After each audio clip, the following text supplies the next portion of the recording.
Science with KRP એકેડેમીમાં આપ સર્વનું હાર્દિક સ્વાગત છે।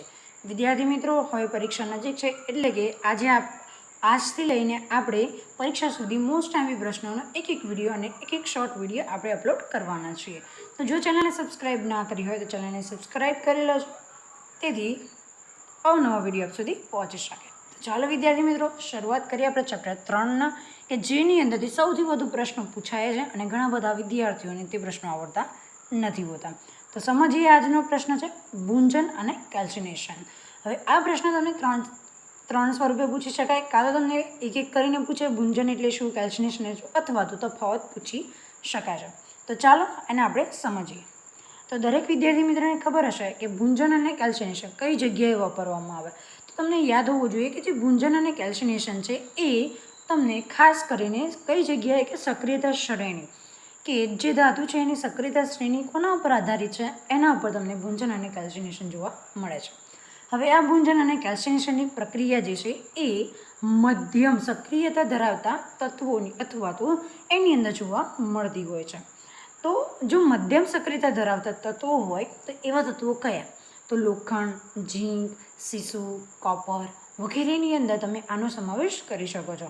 હવે આ જે છે મધ્ય સક્રિયતા એ આપણને કુદરતમાંથી બે રીતે જોવા મળે છે। તો એ જે ધાતુ છે એની ધાતુ સાથે કાં તો સલ્ફાઇડ હોય કાં તો કાર્બોનેટ હોય।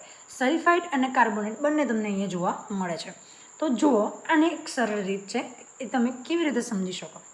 માની લો કે અહીંયા તમને કાર્બોનેટ આપેલો છે, તો કાર્બોનેટ ઉપરથી તમે શું યાદ રાખી શકો છો? કેલ્સિનેશન।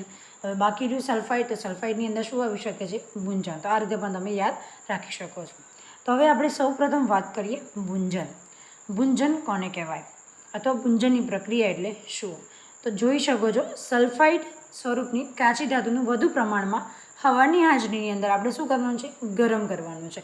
જો તમે ગરમ કરો છો તો તેના શું મળે છે? ઓક્સાઇડની અંદર રૂપાંતરણ થાય છે, જેને કઈ પ્રક્રિયા કહીશું આપણે? ગુંજનની પદ્ધતિ તરીકે એને ઓળખવામાં આવતી હોય છે। સેમ ટુ સેમ વ્યાખ્યા અહીંયા આપણે લખીશું। કાર્બોનેટ જે છે એ કાર્બોનેટને હવાની હાજરીમાં સખત ગરમ કરવામાં આવે તો તે શું મળે છે? ઓક્સાઇડ મળી જાય છે। તો આ પદ્ધતિને કઈ પદ્ધતિ કહીશું આપણે? કેલ્સિનેશનની પ્રક્રિયા છે ને, એકદમ ઇઝી। તો આવી રીતે તમે કેલ્સિનેશન અને ગુંજનની જે પ્રક્રિયા છે અથવા તો પદ્ધતિ છે એની વ્યાખ્યા તમે યાદ રાખવાની છે। ખાસ યાદ રાખજો, કેલ્સિનેશન અને ગુંજન કઈ સક્રિયતા ધરાવે છે? તો મધ્ય સક્રિયતા ધરાવે છે, જેની અંદર લોખંડ, ઝીંક, સીસુ અને કોપરનો સમાવેશ કરવામાં આવતો હોય છે। હવે એના ઉદાહરણ જોઈએ। તો ઉદાહરણની અંદર શું પૂછાય અથવા ઉદાહરણ કેવી રીતે પૂછી શકાય? તો જોઈ શકો છો વિદ્યાર્થી મિત્રો તમે અહીંયા તમને ઉદાહરણ તરીકે ગુંજન અને કેલ્સિનેશન આપેલું છે। હવે આપણે આગળ વાત કરી વ્યાખ્યાની અંદર કે જ્યારે ગુંજન હોય છે ત્યારે આપણને શું મળે છે? SO2 એટલે કે સલ્ફાઇડ મળે છે, અને જ્યારે કેલ્સિનેશન હોય તો શું મળે છે આપણને? કાર્બોનેટ મળે છે। તો દરેક માટે એક સરસ મજાનું કે ZnS એટલે કે ઝીંક સલ્ફાઇડ હોય એને હવાની હાજરી અંદર, તો હવાની અંદર શું રહેલું હોય છે? ઓક્સિજન રહેલું હોય છે। તો આ ઓક્સિજન સાથે આપણે ગરમ કરીએ છીએ તો આપણને મળી જાય છે ઓક્સાઇડ। કોના ઓક્સાઇડ મળે છે? અહીંયા કઈ ધાતુ લીધી હતી આપણે? તો ઝીંક। કોના ઓક્સાઇડ મળે છે? ઝીંક ઓક્સાઇડ મળે છે।